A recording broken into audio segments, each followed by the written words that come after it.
Mo kí gbogbo ẹ̀yin olùfẹ́ mi káàkiri gbogbo àgbáyé. Mo kí wa pé a kú ọjọ́ méjì, bẹ́ẹ̀ sì ni a kú ọjọ́ mẹ́ta. A kú pọ̀pọ̀ ṣìnṣìn ọdún, a kú àlàjá ọdún. Inú mi dùn púpọ̀ láti padà wá sí orí ètò yìí lónìí. Ó tilẹ̀ jẹ́ pé ó tó láti inú oṣù kẹwàá èyí tí ń ṣe October year 2020 ni a ti ṣe ètò yìí kẹ́yìn, ṣùgbọ́n pẹ̀lú àwọn oríṣiríṣi àwọn ètò tá à ń ṣe kò jẹ́ kí n ní àǹfààní láti wá sí orí ètò yìí. Mo wá fi èyí mo fi ń dúpẹ́ lọ́wọ́ gbogbo ẹ̀yin olùfẹ́ ètò yìí. Ètò yín, ètò wa àṣírí ìjìnlẹ̀ ẹgbẹ́ ìmèrè, ibi tí a ti ń ṣe àfihàn ọ̀pọ̀lọpọ̀ àwọn àṣírí tó pamọ́ tí ó fògùn jà ayé ènìyàn. Gbogbo ẹ̀yin tí ẹ̀ ń béèrè wa, tẹ́ ẹ̀ ń send message, tẹ́ ẹ̀ ń pè wá pé ṣé kò sí a ò ṣètò. Mo really appreciate yín. Èyí tún encourage èèyàn wípé ẹ̀ ń jẹ àǹfààní ètò yìí. Òun ni mo ṣe ní kí n wá lónìí, kí n wá dúpẹ́ lọ́wọ́ yín. Ṣé la fẹ́ kíra fún ọdún tí a sì máa ṣe àdúrà ọdún fún olúkúlùkù wa ní ti òní. Bó tilẹ̀ jẹ́ pé a ò ní pẹ́ púpọ̀ lórí ètò yìí. Ẹ jẹ́ máa fi èyí kí n máa fi kí gbogbo ẹ̀yin ẹlẹ́gbẹ́ ọmọ jákèjádò gbogbo orílẹ̀-èdè àgbáyé pé a kú àlàjá ọdún. Ọ̀pọ̀ ọdún báyìí ni a ó ṣe ní orílẹ̀-èdè àgbáyé. Mò ń bọ̀. Ẹ jọ̀ọ́ ẹ bá mi share ètò yìí, gbogbo ẹ̀yin tí ẹ̀ ń wò mí lọ́wọ́, ẹ bá mi share ètò yìí.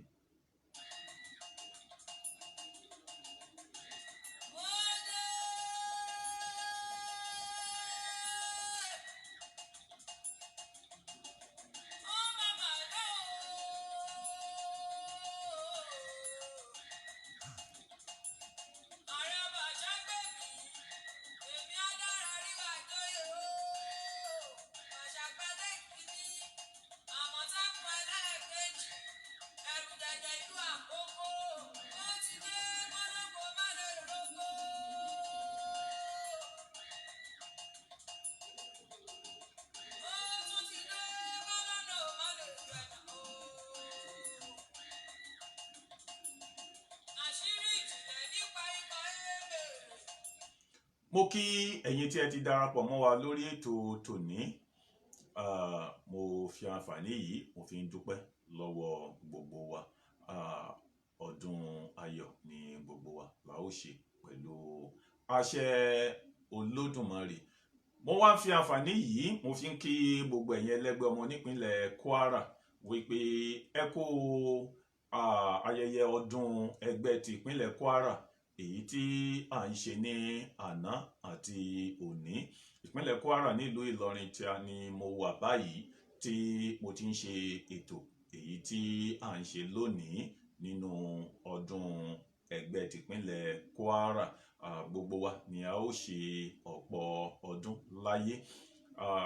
Ẹ jẹ́ máa fi àsìkò yìí kí n máa fi sọ fún gbogbo wa wípé nínú ọdún yìí ni a ti ṣe àlàkalẹ̀ ọdún ẹgbẹ́ ní ìpínlẹ̀ kọ̀ọ̀kan rẹ̀, láti ìpínlẹ̀ Kwara, ìpínlẹ̀ Èkó, ìpínlẹ̀ Èkó, ìpínlẹ̀ Ọ̀yọ́, ìpínlẹ̀ Èkìtì. Gbogbo ìpínlẹ̀ tí ó wà ní orílẹ̀-èdè yìí náà ni a máa ti ṣe ayẹyẹ ọdún ẹgbẹ́. Bákan náà ni a sì ti fi àǹfààní yìí ṣe àlàkalẹ̀ ayẹyẹ ọdún ẹgbẹ́ káàkiri ọ̀pọ̀ orílẹ̀-èdè. Bí a bá ṣe ń ṣe lẹ́yọ kọ̀ọ̀kan náà ni a máa fi tó wa létí. Ojú òní tì wá. Mò ń bọ̀.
mo kí yín pé ẹ kú àbọ̀ padà. Gẹ́gẹ́ bí mo ṣe ń sọ tẹ́lẹ̀, gẹ́gẹ́ bí mo ṣe ti ṣe ní àlàyé tẹ́lẹ̀ wípé lónìí ṣe ni a fẹ́ kíra fún ti ayẹyẹ ọdún. Láti on the 1 ni ó yẹ kí n ti wọlé, kí n ti kí gbogbo ẹ̀yin olùfẹ́ ètò yìí jákèjádò gbogbo àgbáyé, ṣùgbọ́n àwọn ètò tí à ń ṣe láti on the 1st yẹn ni ò tí ì jẹ́ kí n ní àǹfààní láti wá sí orí ètò. Gbogbo ẹ̀yin olùfẹ́ ètò yìí káàkiri gbogbo àgbáyé, ẹ jẹ́ máa fi èyí sọ fún wa wípé gẹ́gẹ́ bí ifá ẹgbẹ́ tí ń ṣe ti ọdún, ifá ọdún ẹgbẹ́ yìí tí a dá ní ọjọ́ kìíní nínú ọdún yẹn 2020. Ifá yìí ń sọ fún wa wípé ọ̀dádá owó ó máa wáyé nínú ọdún yìí. Ìdí nìyí tí ifá yìí fi pàṣẹ fún gbogbo àwa ẹlẹ́gbẹ́ ọmọ wípé kí a máa bọ ajé ní bẹ̀rẹ̀ láti on the 1st, then gbogbo every first Monday tí nínú oṣù ni kí a máa fi bọ ajé, kí a máa ká gbé ajé jáde síta, kí a bọ ajé, kí afẹ́fẹ́ ajé kó lè fẹ́ káàkiri gbogbo ẹlẹ́gbẹ́ ọmọ jákèjádò gbogbo àgbáyé. Eléyìí ni a ṣe ní January 1st tí a fi gbé ajé ẹgbẹ́ àgbáyé jáde síta, tí a bọ́ tá a sì fi ṣàdúrà fún gbogbo ẹ̀yin ẹlẹ́gbẹ́ ọmọ jákèjádò àgbáyé. Tí ó bá tún di every first Monday of the year náà ni a máa ń ṣe eléyìí, pé ẹgbẹ́ ní ká gbé ajé yìí jáde síta kí a fi ṣàdúrà pé gbogbo àwa tí a jẹ́ olùfẹ́ ètò yìí jákèjádò àgbáyé, kí ajé wa lè jáde síta gbagba, kí a rí ajé lò, kí ajé wa ó kúrò ní kọ̀rọ̀, àwa tá a ò rówó ná, kí a ní ọ̀pọ̀lọpọ̀ owó, ká ní ọ̀pọ̀lọpọ̀ ọ̀rọ̀, ká wá rí owó fi ṣayé wa ní inú ọdún yìí.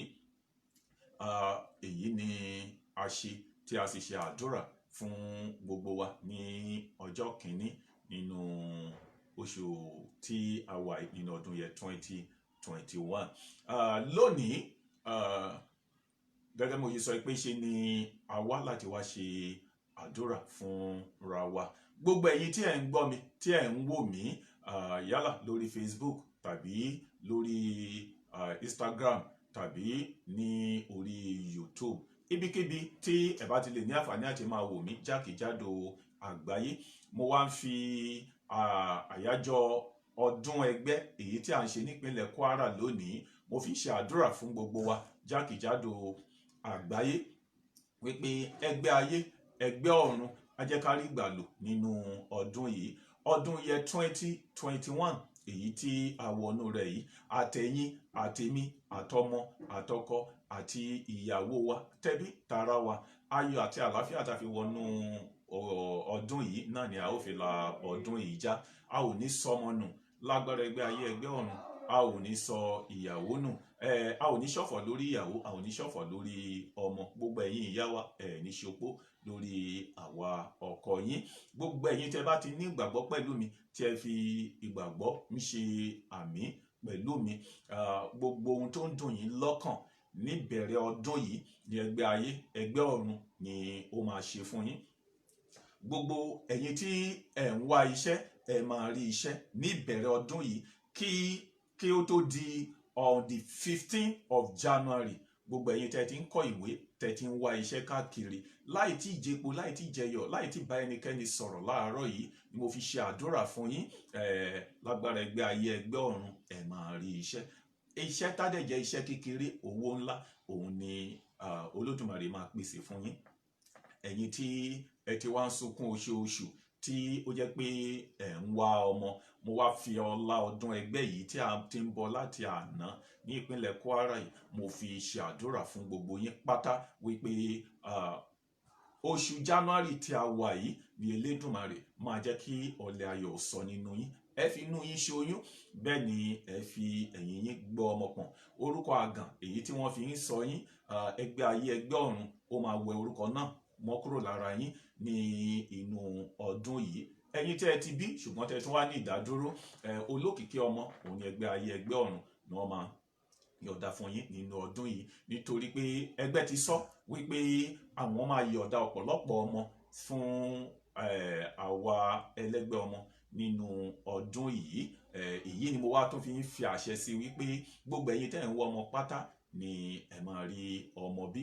Gbogbo ẹ̀yin tẹ́ wá wà ní dùbúlẹ̀ àìsàn, yálà àìsàn kan ni tàbí òmíràn, mo wá fi àṣẹ ẹgbẹ́ ayé ẹgbẹ́ ọ̀run, mo fi ṣe àṣàdúrà fún yín lónìí. Ẹgbẹ́ ayé ẹgbẹ́ ọ̀run á wò yín sàn, ẹ rí ìwòsàn, kí oṣù yìí ó tó dá sí méjì, ìyẹn on the 15th of January. Àlàáfíà láti òde ọ̀run á wọ inú àgọ́ ara yín, ẹ ní kú, ẹ ní bá àìsàn yìí kú. Gbogbo ẹ̀yin tí ó wá jẹ́ pé owó ni ìṣòro ti yín, ẹgbẹ́ ayé ẹgbẹ́ ọ̀run ní inú oṣù yìí wọ́n á yọ̀ọ̀da owó fún yín. Gbogbo tẹ́ bá ní fẹ́ ṣe, ẹ rí owó, ẹ fi ṣe ayé yín, ẹ ní dààmú, bẹ́ẹ̀ ni ẹ ò ní fòrò. Gbogbo ẹ̀yin tó jẹ́ pé ìrìn àjò sí òkè òkun ní ìṣòro àti ìdààmú ti yín, nínú oṣù yìí sóṣù tó ń bọ̀, ọ̀nà á ṣí fún yín, ẹ rí visa yín gbà. Mo wá ṣàdúrà fún gbogbo ẹlẹ́gbẹ́ ọmọ káàkiri gbogbo àgbáyé, pàápàá ẹ̀yin tí ẹ wà ní diaspora. Àìsàn tó lórúkọ àti èyí tí ò lórúkọ kò ní kọlù yín, ẹ ní ṣe kò gẹ́ ibi, ẹ sì ní ṣe kò gẹ́ àìsàn àti àjàkálẹ̀ àrùn kò mà ní yálé yín o, bẹ́ẹ̀ ni kò ní kàn yín tọmọtọmọ tẹbí tará yín tí ẹ wà káàkiri gbogbo orílẹ̀-èdè àgbáyé. Ẹ̀yin tí ẹ sì wà ní diaspora tó jẹ́ pé ìwé ìgbélú òun ni ìṣòro ti yín, ẹ ti wà nílùú òyìnbó láti bí ọdún 5, ọdún 6, ọdún 10, ààrẹ lómi tó ti wà nílùú òyìnbó fún 20 years tí o ti ní ìwé ìgbélú. Mo ṣe àdúrà fún yín ní òwúrọ̀ kùtùkùtù òní wípé kí oṣù yìí, oṣù January yìí ó tó parí, ẹ rí ìwé ìgbélú yín gbà. Next step tẹ́ bá máa take láti apply fún ìwé ìgbélú, ẹgbẹ́ ayé ẹgbẹ́ ọ̀run fúnra wọn ni wọ́n á fi lé yín lọ́wọ́, ẹ rí ìwé ìgbélú gbà. Tẹ́ bá ti lè ní ìgbàgbọ́, tẹ́ sì fi ìgbàgbọ́ ń ṣe àṣẹ pẹ̀lú mi, ìwé ìgbélú yín á tẹ̀ yín lọ́wọ́. Gbogbo ẹ̀yin tí ẹ sì ní ẹjọ́ ní ilé ẹjọ́, ẹgbẹ́ ayé ẹgbẹ́ ọ̀run ó ti bá yín tú ẹjọ́ náà ká, dáláre ni ẹ máa gbà. Gbogbo ẹ̀yin tí ìṣòro ti yín wá yàtọ̀ sí àwọn eléyìí tí mo ti dárúkọ yìí, ẹgbẹ́ ayé ẹgbẹ́ ọ̀run gẹ́gẹ́ bí ẹ ṣe ń sọ lọ́wọ́lọ́wọ́ báyìí, ẹgbẹ́ ayé ẹgbẹ́ ọ̀run á bá yín tán ìṣòro yìí, ní dààmú nínú ọdún yìí. Ọdún ayọ̀, ọdún àlàáfíà ni yóò jẹ́ fún gbogbo ẹ̀yin olólùfẹ́ wa káàkiri gbogbo àgbáyé. Gbogbo ẹ̀yin tẹ́ jẹ́ olólùfẹ́ ètò yìí, gbogbo ìwúre tí mo ṣe fún yín lónìí á rí bẹ́ẹ̀, á ṣe bẹ́ẹ̀ mọ́ yín lára. Ọdún yẹ 2021 yìí kò ní jẹ́ ọdún ibi fún wa. Ọdún yẹ 2021 yìí kò ní jẹ́ ọdún ẹjọ́, kò ní jẹ́ ọdún tá a máa sọ mọ́nù, kò ní jẹ́ ọdún tá a máa ṣọ̀fọ̀ lórí ọmọ ìyàwó tàbí ṣọ̀fọ̀ lórí tàbí ṣopó lórí ọkọ yín. Ọdún yẹ 2021 yìí gbogbo ẹ̀yin tẹ́ ẹ ti kọ́lé, ẹ rí owó fi kọ́lé. Bó tilẹ̀ jẹ́ pé wọ́n sọ pé ọ̀dàdà owó máa dá, ṣùgbọ́n gbogbo ẹ̀yin tẹ́ ẹ jẹ́ olólùfẹ́ ètò yìí pátá, ọ̀dàdà owó ò ní dá mọ́ yín. Lábẹ́ bó ti wù kó ti rí, lábẹ́ bó ti wù kí ọ̀dàdà owó ti dá tó, nínú pé kò ní sí owó ni ẹ̀yin á fi rí owó kọ́lé, nínú pé kò ní sí owó lẹ́ fi rí owó ra mọ́tò, nínú pé kò ní sí owó lẹ́ fi rí owó ṣe ohun gbogbo tí ẹ bá fẹ́ ṣe nílé ayé ti yín. Wọ́n ní ọ̀dàdà owó kì í dá mọ́ olókun, bẹ́ẹ̀ ni kì í dá mọ́ ọlọ́ṣà, kò ní dá mọ́ wa ní inú ọdún yẹ 2021 yìí. Gbogbo ẹ̀yin tẹ́ bá ti ní ìgbàgbọ́ pẹ̀lú mi, á rí bẹ́ẹ̀, á ṣe bẹ́ẹ̀. Ẹ jẹ́ máa fi àǹfààní yìí kí máa fi rọ̀ wá pé ẹ jẹ́ kí a padà láti lọ wo àwọn episode èyí tí a ti ṣe sẹ́yìn. Gbogbo àwọn episode àṣírí ìjìnlẹ̀ ẹgbẹ́ ìmèrè èyí tí a ti ṣe sẹ́yìn, ẹ jẹ́ ká padà kí a lọ wò ó láti episode 1 títí dé orí episode tí a wà lọ́wọ́ yìí. Ẹ táìpù Ọba Àṣà Àgbáyé lórí YouTube channel yín, kí ẹ subscribe, ẹ ó ní àǹfààní láti wo gbogbo ètò wa pátápátá. ṣùgbọ́n àwọn ètò tí a ti ṣe sẹ́yìn tá a ti ṣe part 1 part 2 lágbára ẹgbẹ́ ayé ẹgbẹ́ ọ̀run inú oṣù yìí náà ni a máa continue pàápàá ètò yìí tí májẹ̀mú ọmọ omi part 2 èyí tí ẹ̀yin èèyàn wa tí ẹ ti ń béèrè fún lágbára ẹgbẹ́ ayé ẹgbẹ́ ọ̀run tí ó bá máa fi di ọ̀sẹ̀ tó ń bọ̀ a ó tẹ̀síwájú nínú àwọn ètò yìí àti pé a tuntun ní àwọn ètò tó pọ̀ fún wa ní ọdún yìí tí a máa jẹ àǹfààní rẹ̀ nínú prógámù yìí àṣírí ìjìnlẹ̀ ẹgbẹ́ Èmèrè. Wọ́n fi àǹfààní yìí mo fi ń sọ fún wa wípé nínú oṣù tí a wà yìí láti bẹ̀rẹ̀ ọdún yìí títí di ìparí oṣù kẹta ọdún èyí tí ń ṣe March mo ń fi àǹfààní yìí sọ fún wa pé mo ti reduce consultation fee mi sí half of oye tí à ń ṣe tẹ́lẹ̀ yálà ní orílẹ̀-èdè Nàìjíríà àti ní diaspora a ní àǹfààní láti jẹ àǹfààní èyí láti ọjọ́ kìíní nínú oṣù kìíní ní ọdún yẹn 2021 títí di ìparí oṣù kẹta ọdún yẹn 2021 tó bá di bẹ̀rẹ̀ oṣù kẹrin a padà sí bí a ṣe ń ṣe tẹ́lẹ̀ gẹ́gẹ́ bí mo ti ṣe ń sọ tẹ́lẹ̀ láti ìparí ọdún tó kọjá pé tó bá máa fi di on the 1 títí dé March ending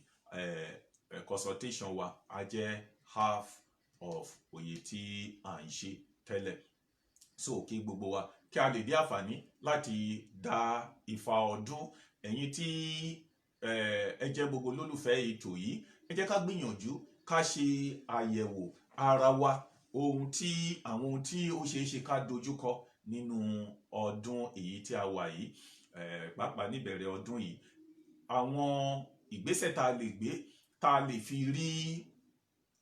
fi rí ìgbà lò nínú ọdún yìí àwọn ètùtù pẹ́pẹ́pẹ́ tá a lè ṣe tí ọdún yìí á fi dún tá a fi dùn fún wa ẹ jẹ́ ká gbìyànjú láti ṣe ìwádìí èyí ni a máa ń pè ní Ifá ọdún ìyẹn ni a dá fún ara wa tí a fi gbé ajé jáde tá a fi bọ ajé fún wa ọ̀pọ̀lọpọ̀ ọdún àwọn olólùfẹ́ ètò yìí náà ni wọ́n ti ṣe èyí tí wọ́n ti dá Ifá ọdún ẹ̀yin náà ẹjọ́ kan lára wọn tí ẹ bá fẹ́ ṣe àyẹ̀wò yìí tí a pè ní Ifá ọdún kí ẹ lè mọ àwọn tí yóò ṣẹlẹ̀ ní inú ọdún yìí àwọn ìgbésẹ̀ tí ó yẹ kẹ́ ẹ gbé tí ẹ fi rí ìgbàlò nínú ọdún yìí tí aburú ò ní fi kàn yín tí ò ní kan ọmọ yín tẹ́ ẹ fi rí owó ṣe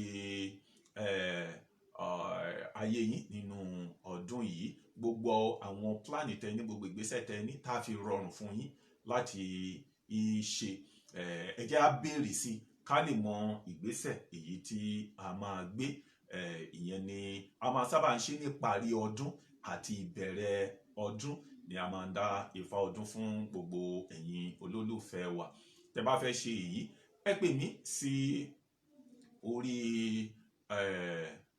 fóònù mi tàbí ẹ lè sẹ́ndì mẹ́sẹ̀gì sí mi lórí WhatsApp ẹ sẹ́ndì orúkọ yín méjì nínú orúkọ tẹ́ ń jẹ́ kò include surname orúkọ tó bá pè yín tẹ́ ń dáhùn àti orúkọ ìyá yín ẹ sẹ́ndì ẹ̀ sí mi ní orí WhatsApp ẹ sẹ́ndì ìlú tí ẹ ti bá mi sọ̀rọ̀ lórí WhatsApp so a sọ fún yín oye consultation fee ẹ má gbàgbé pé half of oye tá à ń ṣe tẹ́lẹ̀ ni ẹ máa ní àǹfààní láti san láti fi dá Ifá ọdún ẹ̀yin tí ẹ bá wà ní ìbàjẹ́ orílẹ̀-èdè Nàìjíríà ìbàjẹ́ abroad lẹ́wà ẹ má kọ́kọ́ pè mí direct ẹ sẹ́ndì orúkọ yìí sí mi ní orí WhatsApp màá reply yín ẹ jẹ́ kí gbogbo wa ó mọ̀ pé gbogbo wa pátá ni a jẹ́ ẹlẹ́gbẹ́ ọmọ jákèjádò àgbáyé ẹ já ṣe ìwádìí ara wa ká mọ ohun tí ẹgbẹ́ wa fẹ́ gbà lọ́wọ́ wa ní ìbẹ̀rẹ̀ ọdún yìí ẹ já ṣe ìwádìí àwọn ọmọ wa ká mọ ohun tí ẹgbẹ́ wọn ń fẹ́ tí a ò ní fi dààmú lórí wọn ẹ já ṣe ìwádìí àwọn ìyàwó tàbí ọkọ wa ká mọ ohun tí ẹgbẹ́ wọn ń fẹ́, tí wọ́n á fi tì wọ́n lẹ́yìn, tí wọ́n á fi dúró tì wọ́n, tí wọ́n á fi rí ìgbà lò. Ojú ò ní tì wá. Mo dúpẹ́ lọ́wọ́ gbogbo ẹ̀yin tí a jọ ṣe ètò lónìí. Gẹ́gẹ́ bí mo ṣe sọ pé mi ní special topic láti mú wá lónìí ju àdúrà ọdún àti àmọ̀ràn pé kí gbogbo wa ẹ jẹ́ ká gbìyànjú ká lè dá Ifá ọdún, ká lè mọ ohun tí a máa ṣe tí ọdún yà fi dún, tá fi dùn fún wa. Ojú ò ní tì wá o. Gbogbo ìwúre kan ìjèjì tí mo ti jí ṣe fún yín láàárọ̀ yìí, a mọ́ wa lórí, a ò ní dààmú. Nínú oṣù yìí àárí gbà lò, nínú ọdún yìí àárí gbà lò. Ire gbogbo ni yóò jẹ́ ti titi wa pẹ̀lú agbára ẹgbẹ́ ayé, ẹgbẹ́ ọ̀run. Orúkọ tèmi ni Ọba Àṣàgbèmí Tèmíadára, Aríwájòyè, Fàṣàgbádé kínní, Àmọ̀tẹ́kùn kejì, ẹrù jẹjẹ of Àkókò land, ààrẹ ọba àṣà àgbáyé, ọba ẹgbẹ́ àgbáyé, alága ògbóni alálẹ̀ worldwide. Ojú ò ní tì wá o.